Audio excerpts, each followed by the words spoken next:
Welcome to Planning for a Good Life, tips for people with disabilities and those who support them. We are so glad you could join us for this webinar, brought to you by Plan Institute and Prosper Canada. Plan Institute works to improve the lives of people with disabilities through education, innovation, and leadership. Prosper Canada works with partners in all sectors to develop and promote policies, programs, and resources to build financial well-being for all Canadians. I'd now like to introduce our discussion moderator.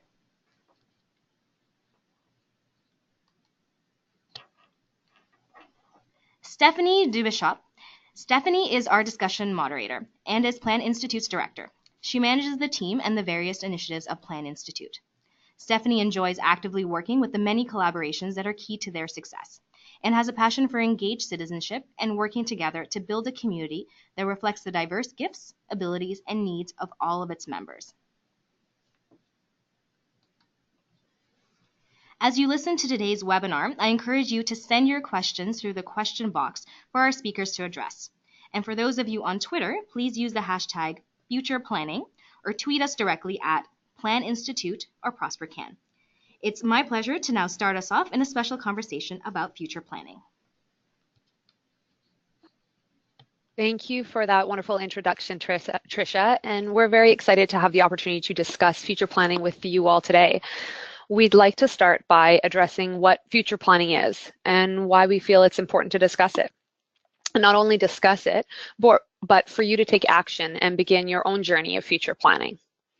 A future plan is a process that you can follow to create a safe and more secure future for you or someone you care about.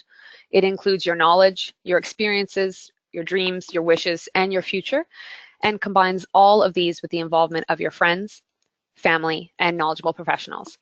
It's a plan you create, control, and direct. It's focused on the here and now and considers what you'd like the future to look like. To help us address this very important topic, we've invited 3 special guests to join us in this conversation. Ted Kuntz is the father of a child with disabilities. This life circumstances required Ted to develop knowledge and expertise in planning for the future of a loved one with a disability. Ted is the former chair of Board of Directors of Plan and is the current chair of Plan Institute and has more than 30 years experience in future planning and family leadership. Tom O'Dwyer is a tax principal with Ability Tax and Trust Advisors. He was formerly the Director of Disability Tax and Planning at a regional chartered accounting firm, where he developed a specialized disability tax division. Over the years, he's represented many individuals with a disability and their family members on issues related to tax applications, filings, and disputes with the Canada Revenue Agency. Brendon Pooran is the founding lawyer at PooranLaw Professional Corporation. He is involved in all areas of the firm's practice and regularly provides advice to individuals, families, organizations, and governments in the areas of will and estate planning, disability law, corporate law for not-for-profit and charitable organizations. And in addition to being a lawyer, Brendon teaches critical disability law at York University, is the past president of Community Living York South, and is the founding director of Plan Toronto. He is also a lawyer member on the Ontario Consent and Capacity Board. Thank you all for joining us today. We really appreciate your time and contribution. So, Ted, why don't we start with you? What does future planning mean to you from a family perspective, and why is it important to discuss it? Well, I guess the place to start is by acknowledging a very simple fact, is that we all won't live forever. As much as we would like to, the reality is that we won't.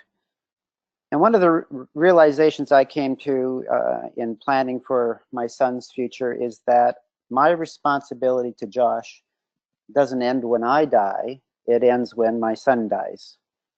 And if my son outlives me, then my challenge as a responsible parent is, how do I care for him after I'm gone? And so that worry and that responsibility, I have to admit, kept me awake at nights. And it was the beginning of a journey to find Plan and to begin to figure out how other families were doing this work.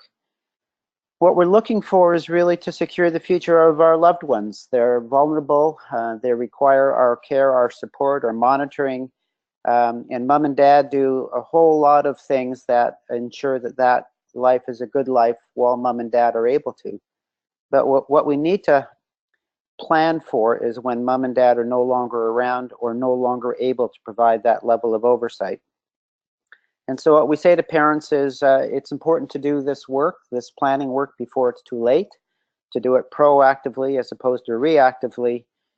And the benefit of all this is that one gets peace of mind. And when I began to pull the pieces together, complete my will, representation agreement, those pieces that need to come into place, I felt this sense of peace. And what I realized was I'd been carrying this weight of responsibility for many years, that I now felt that I had a plan in place, I had resources in place to make sure that the future for my son was a good one.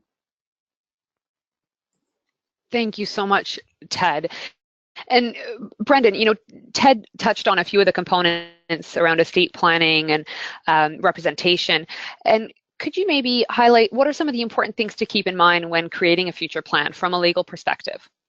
Sure. I mean, so to echo some of Ted's comments, without a plan in place, your wishes will ultimately not be realized, and the future financial security of your family members may be jeopardized. Ultimately, what you're looking to do is promote this future financial security to ensure that your family members are taken care of. There are many different components that go into your estate plan.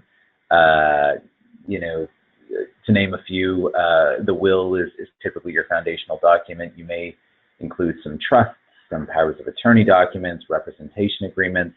Tax planning is a huge component of your future plan. Life insurance may play a role. RDSPs, Registered Disability Savings Plans, and other registered plans. Many people are setting up their future plans in such a way that their family members' social assistance benefits won't be affected. And so there's a lot of thought that goes into creating this plan. You're not going to be able to put everything in place overnight. It does take some time. So I would encourage people to sort of identify the various steps and prioritize accordingly. Thank you. And Brendon, you mentioned tax planning. And so, Tom, I'm wondering if there's anything you think is important to add from a financial perspective that we need to keep in mind. Good morning. Good morning to everyone. Thank you, Stephanie, for moderating this, and thanks to Prosper for having me. To continue on what Brendon and Ted have mentioned, I think what's important to look at is with respect to future planning and anything to do with financials, I need people to consider three takeaways. One, in most stages of future plan, there is a financial element or consideration, as you will, whether you're dealing with calculating risk, plan savings for the future, asset protection for your family, preserving income benefits or minimizing your taxes. These are all components that go into when you're putting together a future plan. And what we've learned is that well thought out financial decisions over time generally lead to greater financial security. Second, keep in mind that financial decisions within a future plan for a person with a disability and their families are complex. And I say it's complex because what is in play with regards to these considerations is an intersection of many acts of legislation that affect these financial decisions. So, for example, we deal with different provincial disability income assistance rules, obviously the Income Tax Act, the Trustee Act, the Estate Administration Acts. These acts sometimes act mutually exclusive to each other. So it's really imperative from a financial perspective to have proper navigation through them, which will ultimately lead to greater financial security. And the third takeaway people should understand is don't give up and be diligent, because in our practice, we can definitely see that people are proactive and diligent, that planning with respect to a financial perspective pays off in the end. Thank you so much, all of you. And because planning for the future rather can be a difficult and complicated task, as you all have begun to highlight. Plan Institute and Prosper Canada have come together to create a free online tool to assist individuals and families in this process. And we'd like to just take a brief moment to introduce you to this tool today to use as part of your future planning journey. It currently includes content for residents of British Columbia and Ontario, both in English and in French. So the future planning tool, which can be found at futureplanningtool.ca, simplifies the process by guiding you through the steps to identify your goals and build a future plan for yourself or anyone with a disability. When you get started with your future plan on the future planning tool, you'll be asked a few questions about where you're at and what your goals are. The tool will then suggest topics that will get you started on your planning journey. Each plan is personalized to your particular situation, and we encourage you to visit the How This Works section of the homepage, where you'll find a how-to video and a getting started guide. For now, we're going to discuss what planning for a good life looks like. And Ted, could you tell us what exactly do we mean when we say a good life? Well, it's a good question. When we began Plan, we focused our work around what kinds of goods or services might our loved ones require, and then we realized that that question actually wasn't a very helpful question. A better question is, what is a good life? And when we began to identify the components of a good life, what we realized is that what our sons and daughters require is no different than what everyone requires. And so the 5 components that we recognized are part of a good life is, one is financial security, that we have enough financial resources to have security and to have dignity. And so it's important to pay attention to that aspect. The second one, and probably the biggest one, is relationships, is that it's important to have a network of caring relationships that will not only provide us with joy and the friendship that those offer, but they provide important other tools for us in terms of oversight, monitoring, the ability to open up possibilities for contribution, all of those aspects that come from being in a network of relationships. A third aspect that we've recognized at Plan is the importance of contribution.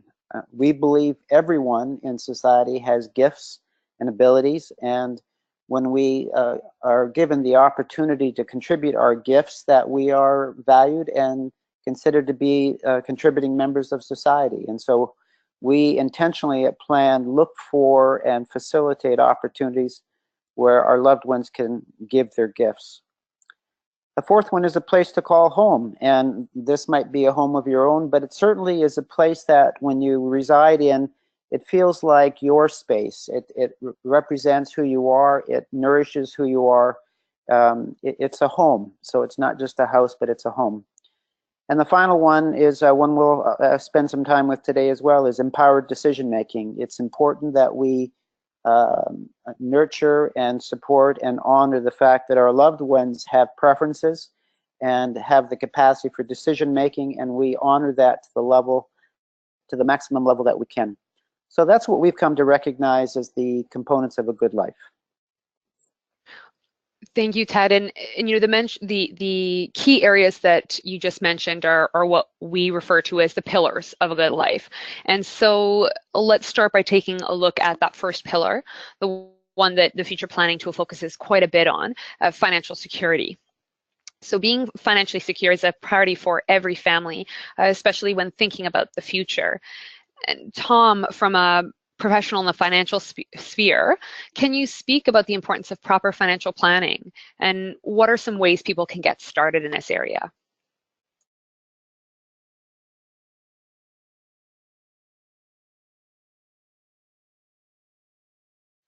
Tom, you may be muted. We're not able to hear you.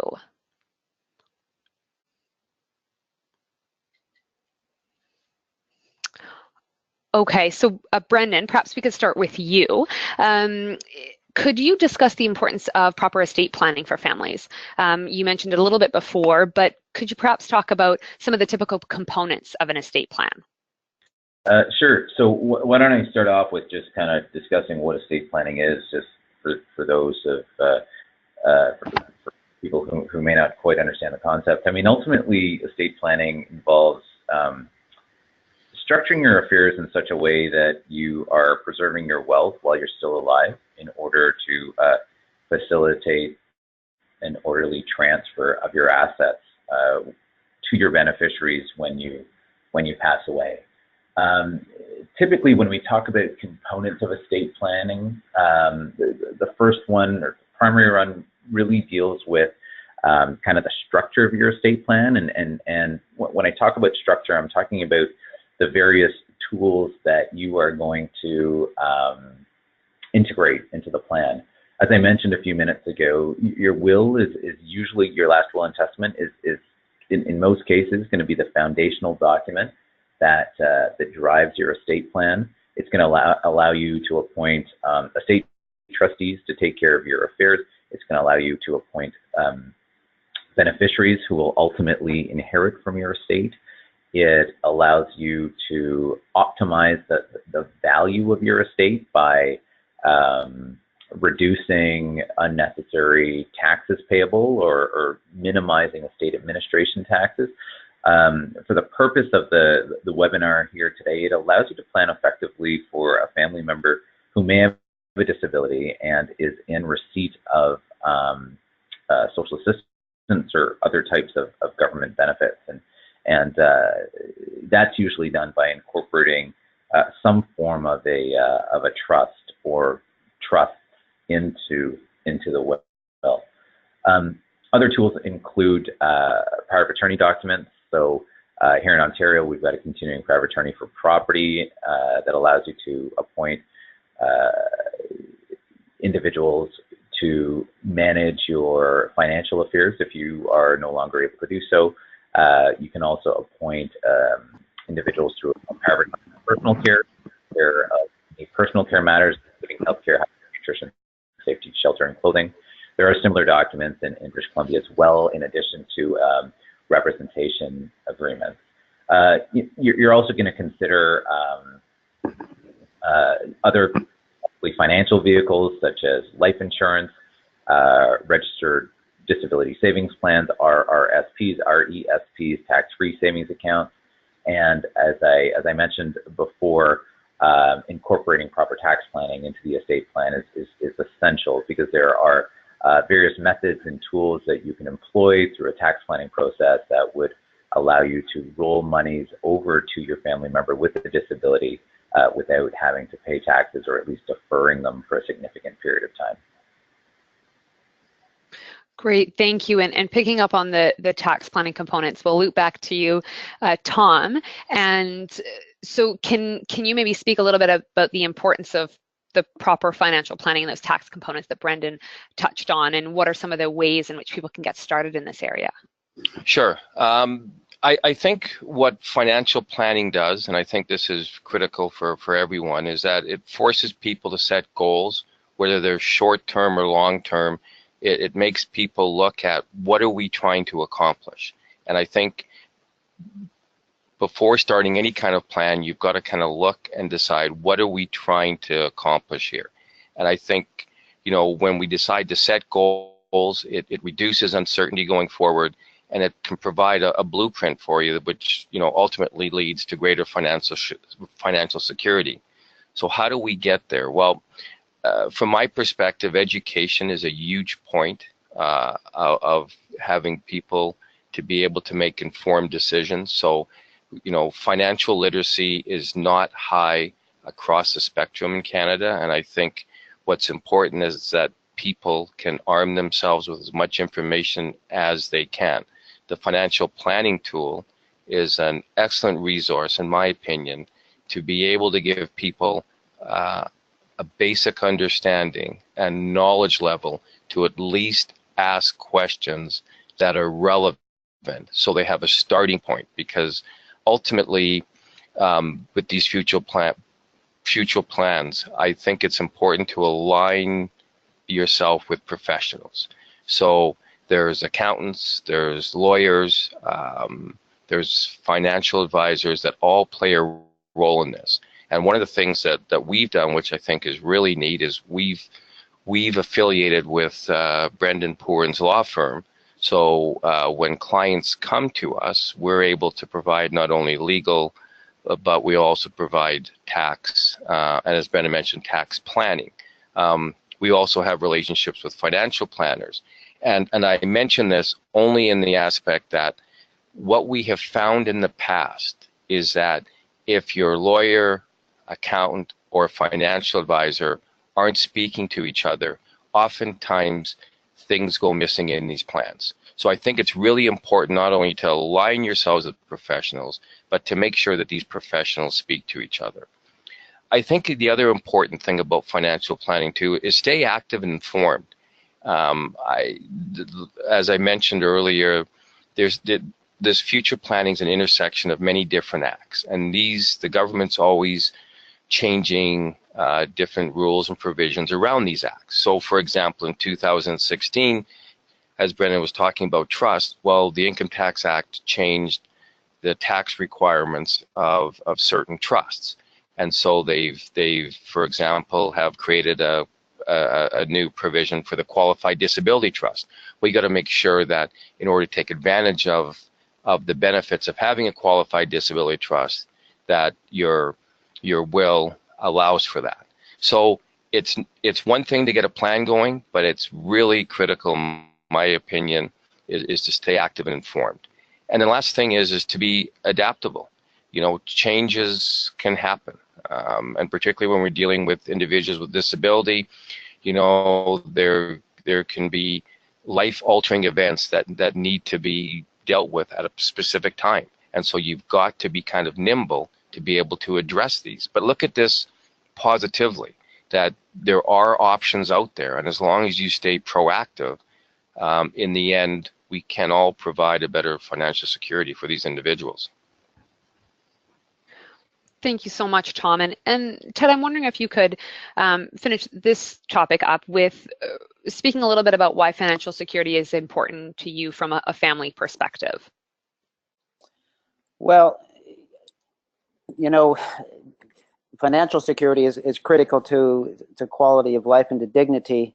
I think the other thing that, as I was listening to Brendon and Tom, which came up for me, is that, you know, as families, this is a whole new area of inquiry for us. It's as Tom says, we don't have the financial literacy. It's not something that we've been exposed to typically growing up. So this is all new information, and oftentimes we don't even know what we don't know, and it can be daunting and intimidating, and so we keep setting it aside.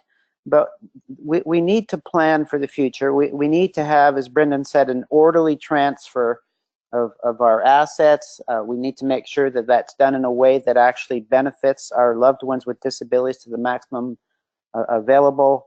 Tom talked about how, you know, things are constantly changing. Plan as an organization is constantly advocating for policy changes. We were instrumental in bringing forward the Registered Disability Savings Plan. These are wonderful tools that are increasing the quality of life of our loved ones. But if we don't know about them and if we're not accessing them, then we're not benefiting from those changes and the improvements that are being made. So this is an important process. It really is one of the pieces that we're most responsible for as parents, is securing the future of our loved one when we're not here. And we need to invite the people that actually are knowledgeable in this area and have expertise. And maybe the last thing I'll add while I'm thinking of it is that I've learned that other families who are on this journey are often our best resources, because they have walked down the path. They've probably fallen into some of the potholes along the way, and they know they've learned some things from that journey. This planning tool that we're introducing today is a fabulous resource. It helps to map out the terrain. It helps to identify the possibilities and then begins to organize it in a organized and a sequential manner that makes this journey manageable. Without this tool, it feels like you're in a maze, and what this does is it helps to illuminate that maze and make it much more navigable. So this is really important work for all of us. Thank you. And, you know, a final question perhaps for all three of you. We've spoken about, we've highlighted the need for professionals to be involved in the conversation at various points throughout our future plan. Could you maybe speak a little bit about what are some of the questions for people to ask themselves or a professional who might be working with them?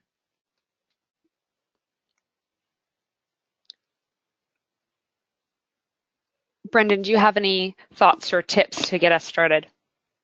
Sure. Well, I think it's, it's very important to attend webinars and seminars such as this one, and to explore the content that is readily available in the future planning tool in order to empower yourself with information. I mean, having this information provides you with a foundation on which you can sort of craft questions when you're interviewing your professionals. So I guess thinking about things within the legal context, you definitely want to be, first of all, approaching a lawyer that specializes in estate planning, that has experience with wills and powers of attorney. You're not looking to go to a family law lawyer or a real estate lawyer or a criminal lawyer to get your will drafted.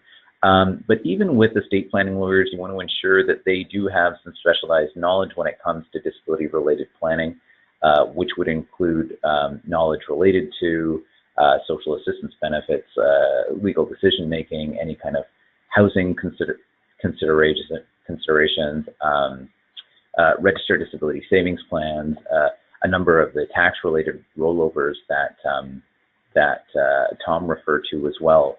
So, you're generally asking for a sense of what kind of experience do they have, how many families or individuals have they helped through this planning process, and generally speaking, how connected are they to the disability community?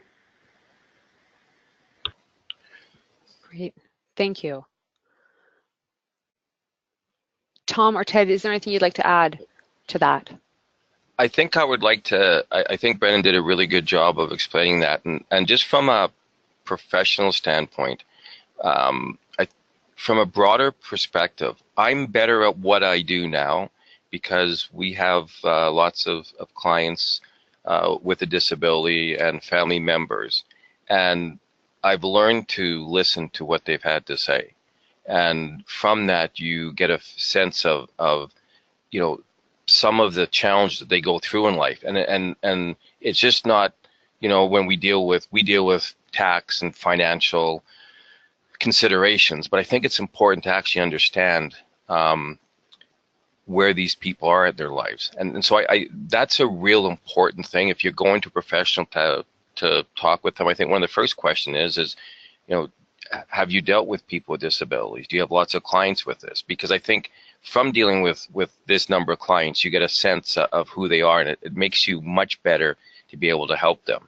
And like Brendon said, the second thing is the specialized type of knowledge that goes into this. Again, I refer back to the number of different acts that unfortunately are imposed upon planning with regards to individual disability, and you've got to have certain knowledge with regards to how these acts intersect, what can be done and what cannot be allowed, how you may have to get around some of these provisions, and all that leads to providing greater financial security to the individual if you're able to put these plans in place together. Great, thank you. And as all three of you have just really highlighted, future planning has an extraordinary number of variables. And to determine the right plan for you or your family, we really do encourage you to consult with a professional who can help you through the process. Another helpful resource is, of course, the future planning tool, which has several topics related and dedicated to achieving financial security, including estate planning, provincial and other benefits, the registered disability savings plan, savings and investments, as well as trusts. And we believe that the future plan you create by using the tool will enable you to engage in meaningful consultation with a professional to build a solid future plan. So our next pillars address relationship and contribution. And these aren't just something for down the road, but they're really crucial to right now. Being connected to others gives life meaning, joy, and incredible fulfillment. Ted, could you tell us why it's important to include relationships and contribution as part of your future plan? Sure.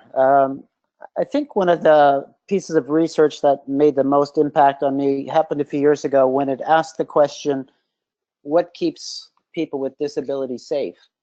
And the thinking was that safety was somehow dependent upon the number of social workers or police officers or some kind of legislation. And what the results revealed is that safety was actually dependent upon the number of relationships a person had. The more relationships, the safer they were. The fewer relationships, the more vulnerable they were. And so we recognize that relationships provide an element of safety and security. We've also learned that people that are in rich relationships, they're healthier. They have the benefits of belonging, of friendship, and all the joys that that brings in terms of bringing a rich life. It's a vehicle by which their gifts are given, where they can make their contribution. One of the things that we've learned is that the greatest disabling condition is actually isolation and loneliness. We often focus far too much energy on the actual disability, as opposed to recognizing that the lack of relationships and the isolation that can come with disability is actually the most disabling condition. And so when we're in this work together, when there's a web of support, not only for the individual with the disability, but for the family, because they also need a network of support, this work becomes easier, it becomes more manageable, it provides a path and a light at the end of the tunnel. So what we've learned is that relationships is actually probably the most important part of this, because with this, all of the other pieces become more manageable. And Ted, how can people get started in this area? Well, it's a good question. I would suggest that there's a couple of components that are required in order to advance in this area of relationship building. One is to believe that people enjoy being in relationships with our loved ones with a disability. This is becoming more and more accepted as we've made, I think, a tremendous progress in the last 25 years of integration in our education systems and in our communities. But we still have parents that we encounter who think that their loved one is too disabled to be in a relationship. And what we've learned is that there is no disability that precludes relationship. And so I would say the first one is to believe. The second one is that you have to invite people in. And oftentimes that's a challenging aspect for parents to do. Sometimes it's easier for what we call a community connector to do that. And so what we do is we identify the gifts, the passions, the joys of our loved ones with a disability, and we invite other people who share those same kind of passions to share them with our loved ones. So we've learned that when there's a shared interest or a shared passion, those relationships are much easier to form. Probably the third component for parents is that we have to, what we call, open the arms of care. We have to create some space that allows others to come in and be a part of the life of our loved one with a disability. Sometimes parents make the mistake of trying to do it all on their own, or they feel that it's their responsibility to care for their loved one. And what we know ultimately is they have to release that responsibility. And if you begin to do it over time and you allow space, not only do you have the benefit of people coming in, but you also get the chance to monitor those relationships and ensure that they're respectful and strong and serve our loved ones well. But the building of a relationship doesn't happen by accident. It's like all of these things we're talking about today. It happens because you set a plan, you set a goal, you're intentional about it, and you advance it step by step by step. It's not going to happen by accident. Great, Ted, thank you. And those are some really helpful suggestions. And, you know, as we're speaking of connection and our place within the community, I think it's a great time to move on to our fourth pillar, which is a place to call home. Having a warm and secure place to call home is really a universal dream, occupying a truly powerful place in all of our minds. And housing is even more important given the current availability crisis, specifically, of course, in Vancouver and Toronto, but of course it affects people everywhere. And Brendon, I'm wondering, what are some of the considerations to keep in mind when thinking about housing? Sure. So I think there are a couple of things to think about. I mean, one is that you want to sort of ensure that that your housing plan separates the supports that you're looking for the housing itself, and supports for the person. So you never really want to have those two things connected. Rather, you want to have them sort of complementing each other. In terms of the actual sort of housing supports, I think one of the first key considerations is to determine whether or not you're thinking about ownership versus rental. You know, does it make sense for the individual to own a home, or to purchase a home on the individual's behalf, or just given their circumstances, is renting a house or a condo or an apartment preferable? If you go down the ownership route, then you've got to think about, well, how is this ownership going to be structured? Is the individual himself or herself going to own the home? Will they own the home jointly with a family member? Will family members own the home in their own capacity? Will the home be held in a corporation? It could be a for-profit or a not-for-profit, a partnership, or can the home be held in a trust? And that's something that we sort of are fans of and set up quite a bit for individuals and families. Other considerations include social assistance. So what kind of impact will having a home have on my social assistance benefits? What if I choose to rent out a portion of that home, or what if I choose to downsize at some point in time? Will there be an impact on my social assistance benefits? Legal capacity comes into play in relation to the signing of agreements of purchase and sale, or tenancy agreements. Again, I keep on coming back to sort of tax implications are definitely part of the evaluation process when determining how to own a home, or in which way to own a home. And finally, I would say think about succession planning. So if something should happen to the individual, to the family member living in the home, what are his or her wishes in relation to who inherits that home? Or if you're purchasing the home for them, or the home is being held in trust, where do the proceeds from that home go after the individual passes away? Thank you so much. And, you know, Brendon, you mentioned the tax and the sort of the financial implications of ownership. And so, Tom, I'm wondering if perhaps you could speak or expand a little bit on that, and how owning a home may affect some of the assistance you may be receiving, and what are the financial implications of ownership?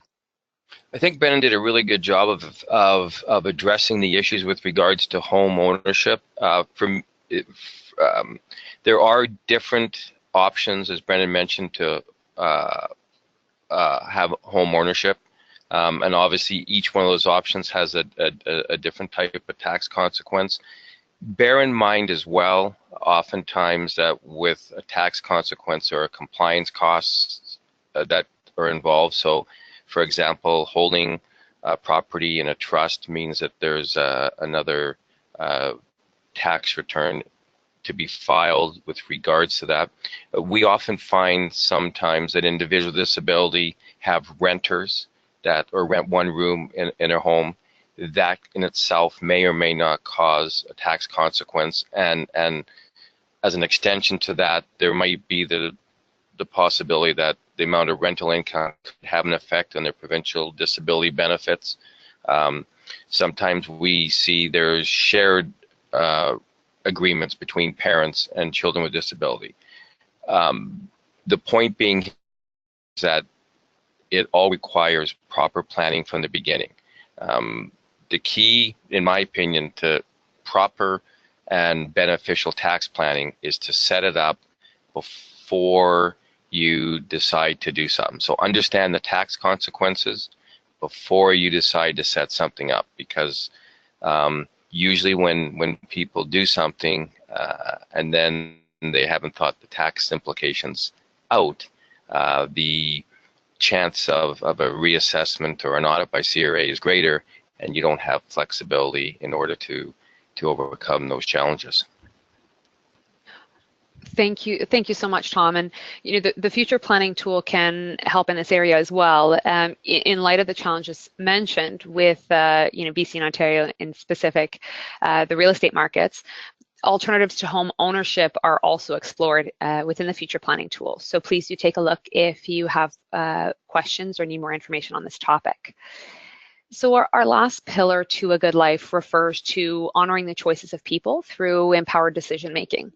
And this means recognizing their tastes, preferences, values, and it also means acknowledging their ability to discriminate, to select, and to choose. Ted, can you speak about some of the ways in which one can support decision making from a family perspective? Yeah, I mean, we know that our loved ones communicate. I have a son who probably technically would be described as being nonverbal, and yet Josh had very strong opinions and preferences and communicated very effectively for those of us that learned his style of communication. Josh's favorite word was no, but what we learned is that the no, depending on the loudness, the intensity, could mean no, it could be maybe, and it could mean yes. And so one of the things that we learned that we had to do is we had to teach others Josh's style of communication, his preference of communication. And so we encourage families to capture that information. Sometimes you'll have communication tools, you'll have bliss symbols, you'll have a mechanism of augmented communication. And the more people that are familiar with the style of communication, the more that they can honor and invite our loved ones to participate in decision making. So those are the kind of more informal things that families can do. And then there's the more formal things that maybe Tom or Brendon is better to speak at, but it's things like British Columbia is fortunate to have the representation agreement. And that was a tool that was brought into British Columbia a number of years ago that recognized that none of us makes decisions on our own. All of us, you know, when we're buying a house or buying a car or even choosing a life partner, we often talk to people closest to us as we make those decisions. And it's no different for our loved ones with a disability. What this tool does is that it formally recognizes that people can share in that decision making, whether it be for finances, medical decisions, day-to-day decisions. And so the representation agreement allows you to identify who will facilitate or assist in representing our loved ones on those decisions. Probably the key thing is again, it's around the relationship building. Invite others in and help them to participate in shared decision making for our loved ones, so that their choices are honored and their ability to participate fully in their own life creation is celebrated as much as possible. Give them a voice. Thank you, Ted. And, you know, Brendon, Ted highlighted the representation agreement, one form of legal supported decision or empowered decision making. And I'm wondering if you could perhaps expand on some of the most important aspects to consider with regards to decision making, and outline perhaps what are some of the tools that are available to families. Sure. I mean, I guess the first point would be that the decision-making tools or the law that generally governs decision-making does vary from province to province. So Ted did a great job of describing the representation agreement that is an available tool out in British Columbia. Unfortunately, here in Ontario, we don't have anything similar to the representation agreement, which makes things a little bit more challenging. Most provinces will have some form of a power of attorney available. Most will have two types of powers of attorney, one dealing with a person's financial affairs and the other dealing with personal care matters, which include healthcare, hygiene, nutrition, safety, shelter, and clothing. So it's very, very important as you're working through the estate planning process and completing your will and your trusts and everything else, that you do execute power of attorney documents as well, because ultimately you want to choose who takes care of your affairs while you are still alive, but perhaps unable to do so yourself. If you are residing in British Columbia or in a province that has similar options in place, or similar tools such as the representation agreement, those are especially important, especially if you do have a family member with a disability. It allows that family member to appoint supporters to help them in the decision-making process. Thank you. And if anybody needs further clarification on this topic, you can also check out the legal decision making section of the future planning tool under the planning topics. So, as we mentioned at the beginning, planning for the future can be complex and overwhelming. It can be too much for one person or one family to do, all on their own. And we want to remind everyone that you're not alone in this work, and we really do recommend that you connect with existing community supports to help you through this process. You can, of course, also check out the resources section in the future planning tool for a comprehensive list of relevant community supports and organizations to assist you with your plans. So once you've built your future plan, utilizing the future planning tool, you may be wondering what are your next steps? And we recommend you check out the Everything You Need to Know to Get Started guide for tips on working with your plan once it's been created. This includes task calendars to help keep you organized through the process, an example of which is on the screen right now. And your plan should change as your needs change, so it should be assessed and revised every so often. Tom, could you speak to how frequently should or would you recommend to clients that they review their plan? I think it's important minimally to do it annually. I think, as I've mentioned numerous times, that legislation changes. We're seeing now with the government and their changes to small business tax rates, that it's kind of causing the whole industry to reshift how planning does. So I say that in context that annually it's important to make sure you're maximizing all your benefits. Conversely, you should also look at your plan if there's been some sort of life-altering change, because these plans are dynamic, and what might work now might not work after the change occurs. So annually, minimally, and if there's a change or something major comes about, get to the plan right away. And Brendon, from the legal perspective, when should someone be taking a look at their plan to revise as needed? Yeah, I think as Tom mentioned, if something significant changes in the individual or the family's life, obviously you're going to want to take out your estate planning documents and have a look at them. If there are legislative or regulatory changes that occur, especially related to tax or social assistance benefits, that could definitely have an impact on your estate plan. So you would want to perhaps review it with your lawyer, your accountant, your financial advisor.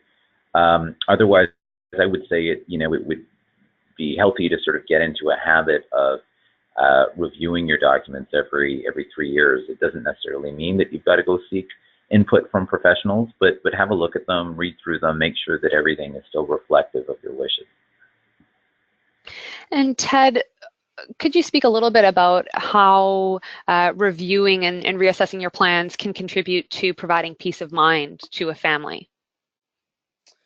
Well, again, having a plan in place is a key piece of the security of our loved ones, but it also gives us peace of mind. The thought that came to mind as I was listening to Tom and Brendon is that all of these things are constantly changing. They're evolving. As a community, we're recognizing the needs of our loved ones with disabilities more fully. We're weaving together a better network of support, but it means that things are changing. And so what I advise families to do is to take a membership out in some family-led organization in your community who is staying on top of these things and can alert you when there's been changes to legislation or changes to benefits. One of the services that we do at Plan in Vancouver is we have a future planning resource. It's actually a family member who has developed expertise in these areas of future planning, and she schedules a meeting with every family on an annual basis, and they simply walk through a checklist.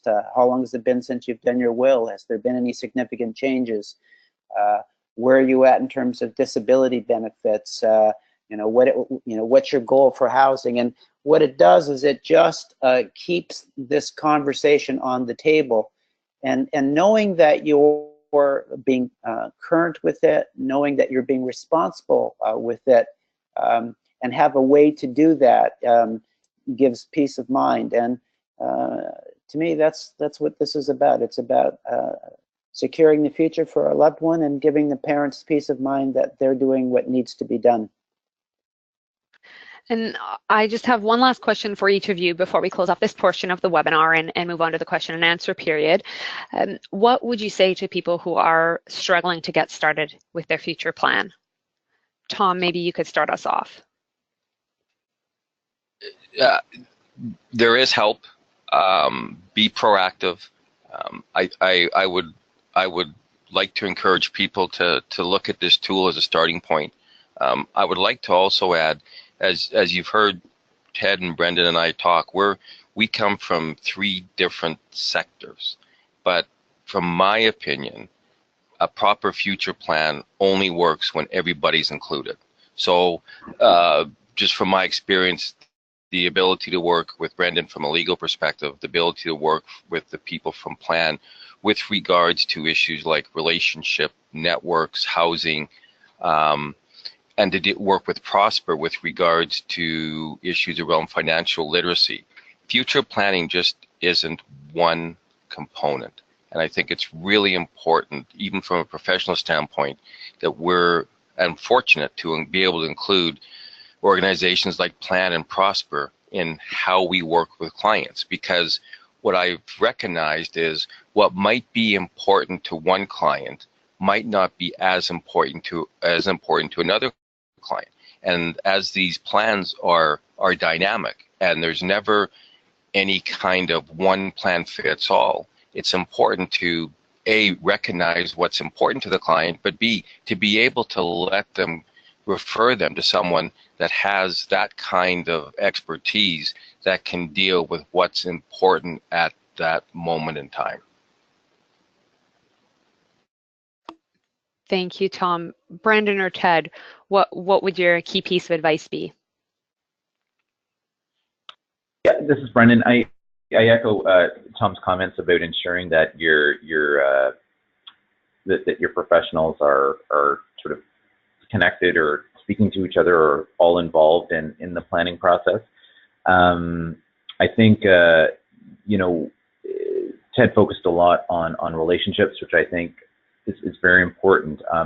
That formation of relationships are sort of affect or have legal implications, because there are many roles that need to be fulfilled in your estate and your financial plan. There are estate trustees and trustees for the trusts and guardians for minor children and attorneys and power of attorney documents, and you've got to be able to fill those roles, and you're going to be able to fill those roles through the development of relationships. So I encourage people to identify the individuals that will be part of your estate plan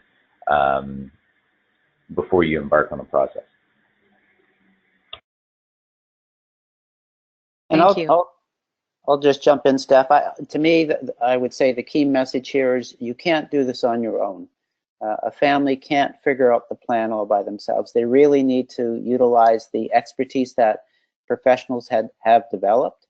I think the planning tool that we're introducing today is a fabulous way to have kind of an oversight of the land, beginning to recognize the areas that a family needs to develop some awareness of or literacy about. Again, I'll go back. I think other families that are on this journey and are, a year or 2 or 5 ahead of us on the journey can become valuable resources. They can mentor us. They can guide us and give us some direction. They can open up possibilities or brainstorm with us about creative possibilities. For example, like housing. There are dozens of different ways to do that piece of the plan. What it often takes is others bringing ideas that we may not have thought about. And so this really is, in some ways, it's a team sport. It's not an individual sport. It's something that we do with others, and we'll get better with as much input as we can. Again, I would encourage families to connect with a resource like Plan or a similar kind of a resource that is helping facilitate these conversations for families. We have a couple of resources at Plan in Vancouver. One is called Facing the Future Together, where we invite the parents and then the sibling generation to sit down in the room together and have a frank, honest conversation about the fact mom and dad won't be here forever, and how do we move that forward. And so we invite 3, 4, 5 families to come together on an afternoon, and we just begin to wade into the conversation. And it's often a conversation families are reluctant to have or nervous to have, but when they have it, everybody feels better for it. There's some relief. We also have a fabulous tool called Final Act of Kindness, and we believe that the final act of kindness that a person can do before they die is to have all of their affairs in order. And we provide a resource that helps families to begin to identify all of the nitty-gritty details that parents know but need to be passed on to the next caregivers. And it's everything from medication and doctors and friends and passwords on computers and all of those things that need to be transferred at some point. This helps families to begin to do that work at the transfer. And so there are resources in place. There are parents, there are professionals to help do this work. So I guess, again, the bottom message for me is don't do this alone. Thank you, all three of you. And that's a wrap for the presentation portion of this webinar, but please don't leave us just yet because we're moving on to the question and answer period. Thank you so much. We've had an extraordinarily wonderful number of really thoughtful questions that have been submitted by all of you, and we will get to as many as we can. A reminder that if you have any questions from either the presentation or general questions about future planning, you can use the question box, which should be on the right side of your screen, and send those in. So I will jump right in, and maybe we'll start with a question for you, Brendon. One of the individuals joining us today has a son that lives in his own home, and it's his principal residence, but the home is in a life estate trust. And this person is wondering if this home is still eligible for exemptions pursuant to the Income Tax Act for 2017. So I'm gonna actually defer that question to Tom. That's Okay. that's just up his alley there in relation to income tax. Yeah. Perfect. Tom, please take it away. Yes, I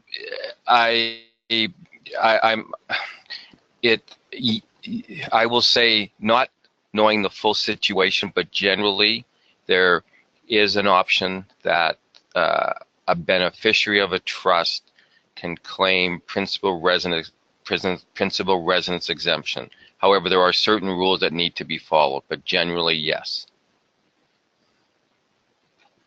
Great, thank you. And there were some additional questions about hoping that perhaps you, Brendon, can elaborate on your experience with homes being held in a trust, and what are some of those key considerations? Yeah, some of the key considerations relate to a few of the components that I spoke about during the webinar. So number one, does social assistance legislation? Well, number one, is the home going to be owned? And if the home is going to be owned, who is it going to be owned by, or how is the ownership going to be structured? If it's going to be held in a trust, obviously you've got to figure out who the trustees are going to be, and there are a whole number of considerations that go into choosing your trustee. You've got to think about succession planning. So what happens to the home after the individual passes away? You've got to consider social assistance implications. I mean, if the trust is structured properly, you can generally say that both in Ontario and in BC, the trust wouldn't be considered an asset, and so it wouldn't affect eligibility for social assistance. But you also want to think about how the home is going to be funded. So if a property is being held in trust, obviously there are going to be expenses associated with that property, and you have to think through how those expenses and how those costs are going to be met and addressed. And related to the issue of trust, we have another question to come in, wondering about the advantages or disadvantages of having the same individual as both the executor of your will and also the trustee of a Henson Trust. Well, I mean, it comes down to, I mean, for the majority of our estate plans, there is some overlap. There aren't that many people that the testators that our clients have in their lives that they trust with their assets and ultimately with their beneficiaries. You know, the major difference between, I guess, an estate trustee and a trustee for a Henson Trust would be that the estate trustee's role is usually time limited. They're charged with taking care of your affairs after you pass away, and typically, you know, you're looking at a time frame of about a year or two. Whereas with the trustees of the trust, you're appointing people to manage those assets for the duration of the beneficiary's lifetime. And so obviously age plays a big factor into who you're appointing as a trustee. But you know, the roles are similar in nature. The powers that you afford to the estate trustee and to the trustee of the trust are generally similar as well. You know, in relation to investment powers or hiring professionals to assist, you know, they're generally fairly similar. But yeah, the biggest difference would be duration of the commitment, given that the estate trustee's role is time limited. Great, thank you. Stephanie, Yes. sorry, I'd like to just to elaborate a little bit on the question with regards to principal residence exemption and trusts.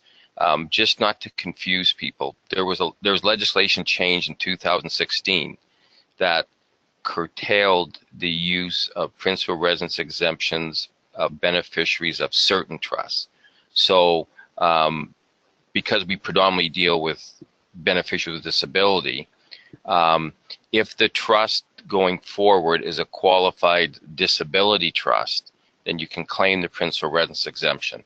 But if, for example, you have an existing trust, and I wasn't sure what the question was, if it was an estate trust, but if it's an inter vivos trust, and the individual with disabilities living there, after, I think it's October 4th, 2016, that person will not be able to claim the principal residence exemption. So again, this goes into planning, is that when you're developing a estate plan, make sure that if you're going to have a residence left inside a trust, that trust is in fact a qualified disability trust, in order for the beneficiary that's living in the house to be able to claim the principal residence exemption on any disposition of that house in the future. Great, thank you. Ted, we have a question that's come in for you. You spoke of ensuring that relationships are in place for your child with a disability. What would you recommend for siblings of your child with a disability? If the relationship isn't naturally there, how much would you recommend to push or encourage that relationship in order to ensure that they're rich and meaningful? Yeah, that's a challenging one, because not every sibling has a strong relationship with the sibling with a disability. To me, what I would say, what I would invite that sibling, is there a place of contribution that they would be willing to make? And sometimes that sibling might be the best person who might oversee the finances, or you know, some component of the planning. But to me, what we're looking for when we're building those relationships, we want people to be there because they want to be there. So I think a relationship that feels coerced, or one based upon pressure, is not going to sustain itself.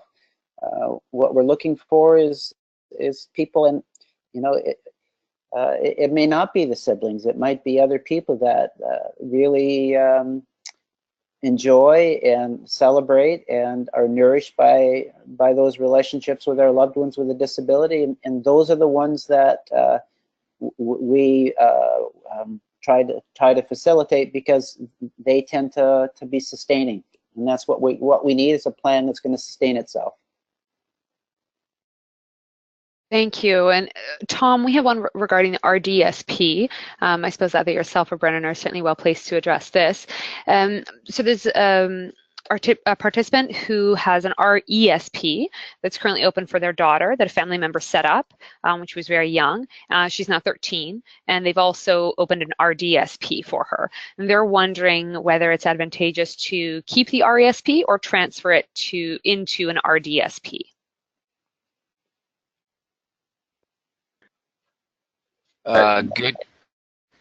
Good question. I think you would have to look at the whole plan to kind of take a look at that. But you know, the RESP is a generous program, like the RDSP. I don't think that you should contemplate rolling the RESP into the RDSP unless you're certain that the RESP will not use for future education uses. And I think the other point there, Tom, is that you can't roll the amount from one plan to another.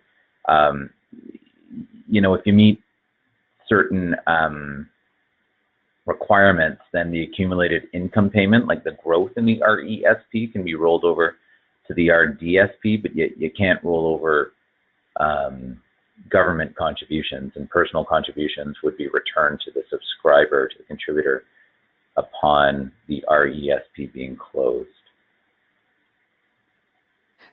Thank you for that. And just to mention, there are a number of questions that have come in regarding the RDSP. And so there certainly is more information on the future planning tool. In addition, Plan Institute does also national teleseminars. So we will ensure to include that information in the follow-up email, but please feel free to visit our website if you'd like to participate in a teleseminar specifically about the RDSP. And sticking with the RDSP, people are wondering about the disability tax credit certificate and its relationship to the RDSP. And then once you have an RDSP open, what happens if you lose the DTC and what happens to the government portion? If you are deemed ineligible for the disability tax credit, the RDSP has to be closed the year after, at the end of the year after the year that you became ineligible for the DTC, and all grants and bonds paid into the plan within the last 10 years will be returned to the government. And Tom, there is one caveat there being, you know, if you're able to secure medical certification that states that you would likely requalify for the RDSP within 5 years, and it can remain open but in a dormant status until that requalification takes place. That is correct. Great, thank you. We're having a number of questions about families and individuals that are concerned about the resources required to engage with a professional, be that a lawyer, an accountant. They're wondering what other options are there out there, what other resources may be available, and how can you determine whether the money that you're needing to spend is really the best place to spend that money, especially when a small amount of resources are at play? Well, I guess I would say is that, again, I think there's a tremendous benefit in being aligned with some kind of local community organization that is doing this work like Plan, educating families. There's often some rich experience within those organizations. And they will guide you typically around saying, listen, this area is too complicated for you to try to figure it on your own. You really need to invest in a professional to do it right. To me, yes, there's a financial expense here, but there can be a huge financial expense if you don't do it right. So I would suggest that this is an area that it needs to be very thoughtfully done and responsibly done. And but I can appreciate that, you know, limited resources can challenge our ability to do that in a timely way. I agree with you, Ted. And you know, obviously, it's a challenge to find the resources to pay for professionals. But you know, one of the things that we've done here, and I'm not familiar with other people that do this, but I'm sure there is that we've partnered with out here in Vancouver, Van City Credit Union, the largest credit union in Canada, and for people that are on low income, if a person is to, for example, open an RDSP at Van City, we'll help them qualify for the credit and actually help them set up the RDSP at no cost to the client. So I say this just for the fact is that there may be programs out there, organizations that might be willing to have these types of programs to help people that don't have a lot of resources, but want to, receive the benefits that are out there, but they don't have the resources to get it. So my answer to that is check out these community organizations, as Ted says, and look around. There may be some help out there. Thank you. We had a question come in. They were wondering about Ontario in particular, but perhaps is relevant for BC as well, of course, and wondering what are the resources available for tax credits or exemptions? The resources in the sense of to have them filed, you think, Stephanie, or is it what's available? My understanding is it's more what's available. Oh, I mean, there's numerous benefits, tax credits, both refundable and non-refundable, both for caregivers and the individual with a disability. CRA publishes a list of the federal credits. Most provinces have parallel provincial benefits. New in 2017, the federal government has consolidated tax credits that were in the past the infirm dependent credit, the caregiver credit, and the family caregiver amount into one credit now. It's the Canada Caregiver Credit, and this credit essentially will allow family members that provide support to an individual with disability to claim a credit, whether that individual lives with them or provides support and the individual lives outside the home. One of the things that we do that we find beneficial, and I'd recommend to individuals that are looking to determine what benefits are available, is go to your accountant. One of the things that we do is we do tax reviews continually for clients, retroactively for 10 years, just to make sure they're claiming everything. So I encourage you to go to the person that's doing your tax returns and say, you know what, this is our situation. Can you do a tax review for us to determine if there are any credits or benefits that we've missed? Thank you. And another one came up. Brendon, you'll probably be best placed to discuss this. Does a Henson Trust have to be set out as a qualified disability trust in your will, or can it be designated after your death? Yeah, I mean, I can comment on it, but again, probably a better question for Tom. We recommend that the will includes a stipulation related to the qualified disability trust, just so that there aren't any uncertainties or ambiguities. That being said, I don't believe that a provision within the will is necessary. The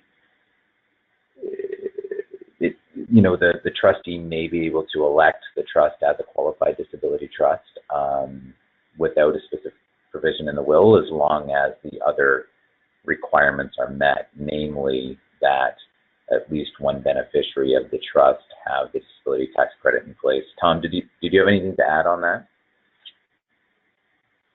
Yes, I think the electing beneficiaries must be the named beneficiary.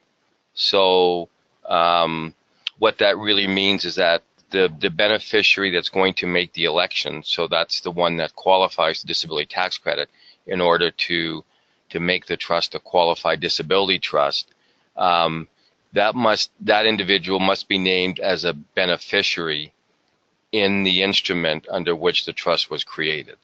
Sometimes, Brendon, we've seen where they haven't named that individual, but the rules under the Income Tax Act with regards to QDT, Qualified Disability Trust eligibility, is that that person has to be a named beneficiary.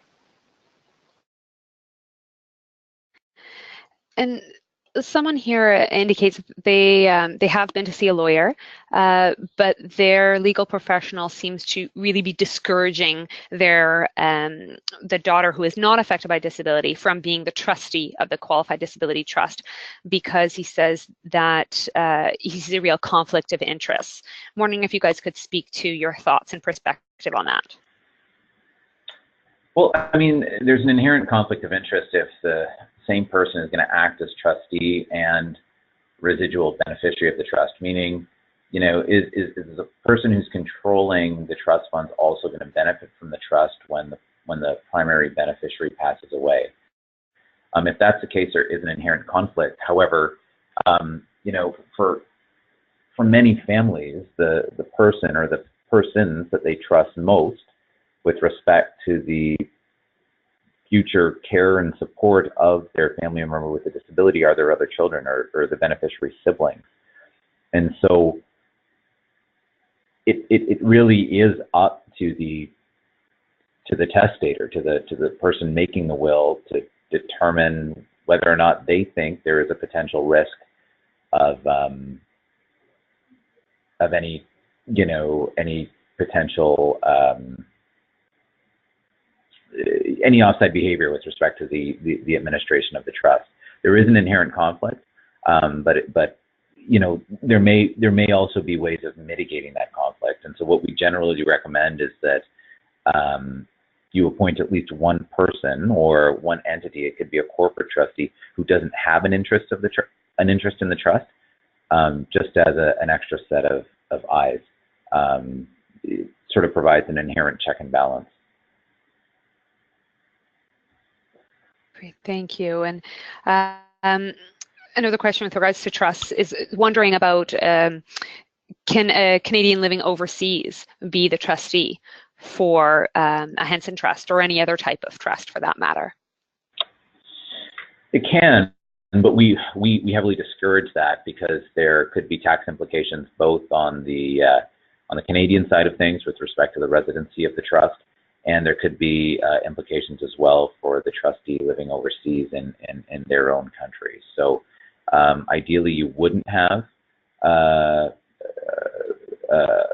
trustee who is not resident of Canada. If that is your only choice, then we would recommend that you try to name a joint trustee who may be resident of Canada, if at all possible. Yeah, just to speak a little bit to further what Brendon said, if the trustee is non-resident, there is a likelihood that the Canada Revenue Agency will deem that trust to be a non-resident trust, because the rules state that the mind and management of the trust, which is the trustee, particularly if it's a discretionary trust, if they're not resident in Canada, then it would be deemed to be a non-resident trust. And then that's a whole new set of issues with respect to compliance. Great, thank you. So there's a question about when the parent is no longer living and the sibling is now the primary caregiver. Can the sibling claim the caregiver amount? Yes, the sibling can. Whether two caveats: one, either the sibling is living with the individual, or two, if the sibling is not living with the individual, chances are that they will have to show support of that individual, either for food, clothing, or shelter. And Ted, this might be something that you can certainly speak to. They mentioned, you spoke about empowerment and helping Josh feel comfortable and accepted, and this individual is wondering about feeling accepted in everyday social circumstances, and wondering what sorts of avenues that you went down to achieve your goal in terms of really making sure that your son was accepted and found his opportunity for for contribution? And was it difficult for you to allow other people into your son's life? Yes, it's very difficult. And yet it's also really necessary. I mean, one of the things that we did is we pulled together a document that really captured our wishes and dreams for Josh. We described who he is, his desires, his preferences, everything from colors to music to food. You know, you communicate as much of that information as possible, and a lot of it is we just intuitively know because we've lived with this person their whole life, and yet we have to capture that information and pass it on. But you're right, is that there is a challenge in allowing others to care for our children, especially when they're vulnerable. We've been very fortunate. Josh has lived in 2 home share situations. Both parents in those home shares were incredibly loving and honoring of Josh. One of the phenomena that I see with many families is that sometimes as parents we're a little too protective, and we don't want them to get hurt. We sometimes have witnessed too much hurt, and so we can bubble wrap them. And what I've noticed with these other families is that they stretch those comfort zones a little bit, and as a result, they really open up Josh's life to have richer experiences that benefited him. So what I've learned is that when people came to know Josh and we came to trust that they cared about him as much as they cared about their own children, that that softened our need to manage everything, and we began to know that that they'll do a good job. They'll keep him safe. But yes, the letting go piece is challenging. I facilitated a workshop many years ago called Letting Go for parents, and nobody came. And when we asked parents why they didn't come to the workshop, they said that they couldn't imagine letting go. And so we changed the title to Holding On in a Different Way. And when we changed it to that title, people came and explored that. So. Thank you so much, Ted. And we only have time perhaps for 1, maybe 2 more questions. So one final one, how do I plan for the future if my income is uncertain?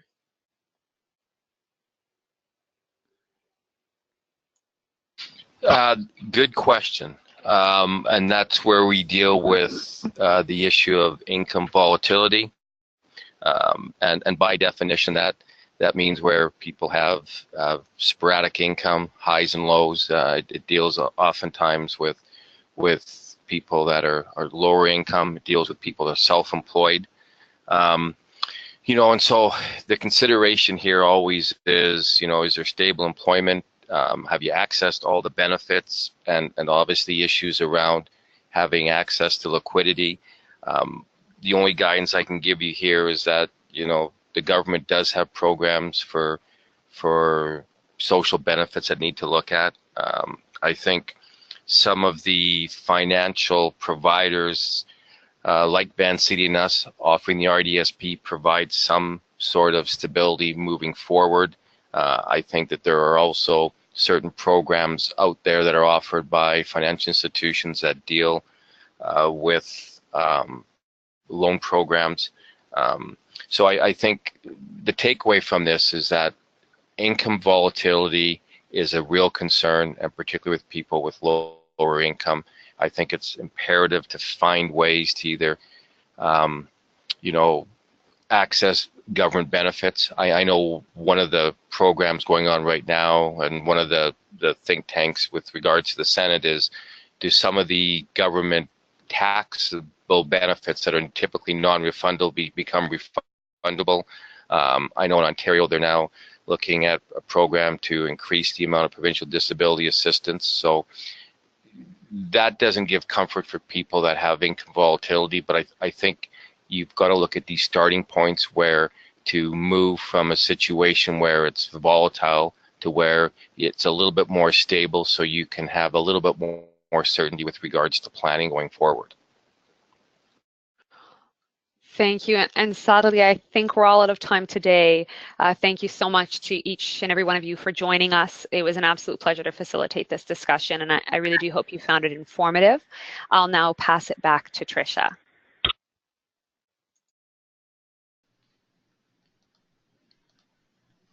Thank you, Stephanie, for facilitating this conversation. And thank you so much to Ted, Tom, and Brendon as well for sharing your insights and perspectives. They were really helpful to know. And many thanks to so many of you for your comments and questions, including those that we weren't able to answer today. You helped make this a dynamic and really thought-provoking conversation. Our hope is that you can start taking your first steps using the future planning tool. It's up on your screen now. Additionally, if you work at a not-for-profit organization based in British Columbia or Ontario, we invite you to try a future planning tool with at least one client. Your feedback will really help us to know about the value of this tool, and you can choose between a $25 Amazon gift card among other gifts as a token of our appreciation. To sign up, please indicate your interest on the short online survey that will be sent to you after this webinar along with the recording. We really appreciate your insights so that we can make this the best tool it can be. Once again, you can access the tool, the Future Planning Tool, at www.futureplanningtool.ca. It's now time to bring this webinar to a close. Thank you to all of the partners who made this webinar and the Future Planning Tool possible. I would also like to thank everyone for joining us on this webinar. Remember to look for an email later this week with links to the webinar recording and other material related to today's discussion, including information about how you can access the Future Planning Tool. You will also receive a link to a short online survey. We ask that you just take a few moments to tell us what you think about today's webinar. Please don't forget to visit www.futureplanningtool.ca to check out how this tool can help you with your future plan. Please remember that this tool currently serves those who live in British Columbia and Ontario. Lastly, if you would like more resources and information related to future planning and building your financial well-being, please check out our websites and subscribe to our newsletters. Thanks again, everyone, and have a great day.